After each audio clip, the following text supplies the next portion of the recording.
Muchachos turbomotores, 6-7 alligator volante. L'épisode pilote n'est pas devenu méga populaire.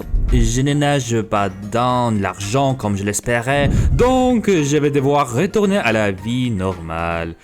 Vous savez, faire cuire des steaks sur la plaque au McDonald's et me préparer pour l'examen. Oui, malheureusement, je ne suis pas un super méga star comme je le pensais. L'amour, d'ailleurs, n'existait pas. Et il prend conseil auprès des raids d'elfes pour choisir le meilleur magasin reste quand même une bonne idée sur notre serveur Discord. Parler seulement de l'examen sera ennuyeux, donc je vais vous montrer ma collection de figurines. C'est mon personnage préféré de Splatoon, d'ailleurs. L'examen se compose de 4 parties. La compréhension orale, la compréhension écrite, la production écrite, la production orale. Compréhension orale. Pas de panique, pour cette partie, il faut des oreilles. Heureusement, j'ai une paire. Il reste juste à comprendre ce qu'il dit à l'intervenant. Tout est clair comme le jour. J'ai aussi d'expérience avec l'écoute des films, des collègues, des contenus un peu interdits. En français, c'est probablement la partie qui m'inquiète le moins. Mais il faut rester attentif, car il peut y avoir des pièges dans le petit détail. Par exemple, dans les dates, les chiffres, ou même dans les triangles des Bermudes.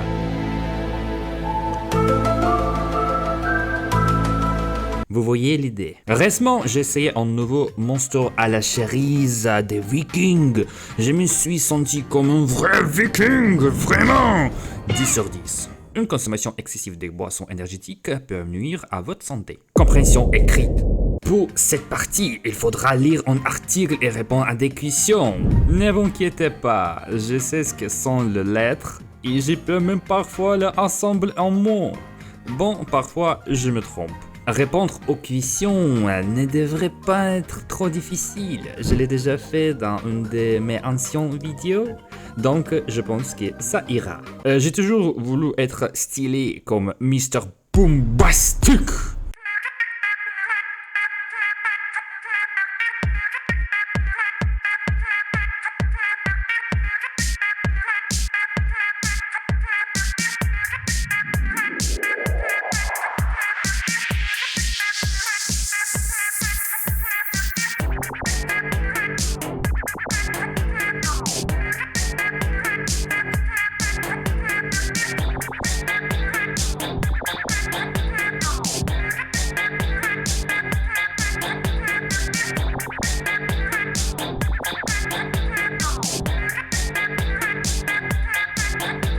Production écrite.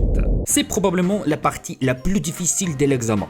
Je n'aurais jamais pensé que rédiger quelque chose comme un testament en français sera aussi compliqué. Le principal problème, c'est que les grammaires et la prononciation ne correspondent pas toujours. Donc, c'est difficile même quand on sait ce qu'on veut écrire. Bonne nouvelle! L'essai a une structure claire. Introduction, argument, conclusion. En réalité, il existe même des modèles prêts à l'emploi pour l'introduction et la conclusion, qu'on peut facilement adapter. Mais nous sommes des gens sérieux, donc il faut aussi bien argumenter sa position. Mon expérience dans les débats se termine généralement pas d'excuses quand j'ai raison. Donc j'ai quelques doutes pour cette partie.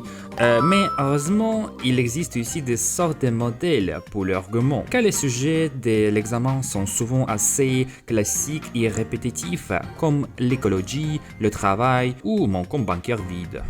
Vici, macete. Avete fatti forse fatti solo 6-7.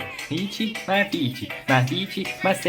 Avete fatti solo 6-7. Production orale. Parler avec quelqu'un, c'est encore une autre histoire. Ma sociophobie cache souvent tout. Mais quand il s'agit d'un dialogue, j'essaie de rester aussi calme et organisé qu'un jeu de Lego. Heureusement, l'examen est différent de la vraie vie, donc les gens ne vont pas te juger pour les idées d'étrangers comme créer ton propre état indépendant à l'intérieur de McDonald's avec sa politique intérieure et extérieure. Ils ne me comprennent pas, donc il vaut mieux que je me taise. À l'examen, on aborde des sujets similaires à ceux de la rédaction. Donc la préparation à l'écrit et à l'oral se fait en partie en même temps. Et oui, le temps passe sans vitesse, il faut tout faire à temps. Heureusement, cette partie a presque la même structure que la rédaction, donc il ne faut pas trop réfléchir à l'ordre des idées. L'examen aura lieu à la mi-mai, du 19 au 22 mai. J'ai commencé déjà à compter les jours jusqu'à ma fin. And remember, no matter where you are, everyone is always connected.